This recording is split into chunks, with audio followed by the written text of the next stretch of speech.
အကယ်၍ဟိရိဩတ္တပလူလောကမှာပျောက်ကွယ်သွားလို့ရှိရင်လူတွေဟာတိရစ္ဆာန်တွေနဲ့အလားတူသွားမယ်တဲ့ဘာမှမထူတော့လူလောကနဲ့တိရစ္ဆာန်လောကခြားနာချက်သည်ဟိရိဩတ္တပပေါ်မှာမူတည်တယ်လို့ပြောတယ်အဲ့တော့ဒီဥစ္စာနှစ်ခုကလည်းအမြဲတမ်းအရေးကြီးတဲ့အရာနှစ်ခုအဲ့တော့ဘာပဲဖြစ်ဖြစ်မကောင်းတာမလုပ်ဖို့အတွက်ကို respect ပေးပြီးတော့စဉ်းစားတာကဟိရိစဉ်းစားရမယ်ဟာငါလိုလူကမောက်တာလုပ်လို့ဖြစ်ပါမကောင်းဘူးကိုယ်တိတ်ခါကိုထင်တယ်ငါပညာတတ်ပဲငါအနေနဲ့မလုပ်ထိုက်ဘူးတရား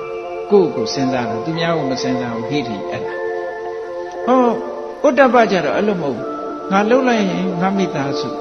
ငါဆရာသမားတွေငါရဲ့ပတ်ဝန်းကျင်မိတ်ဆွေတွေဘယ်လိုနေမလဲပတ်ဝန်းကျင်ပေါ်မှာလေးစားပြီးတော့မလုပ်တာအဲ့ဒါကိုဟိရိဥတ္တပလို့ခေါ်တယ်နော်အဲ့ဒီနှစ်ခုဟာလေ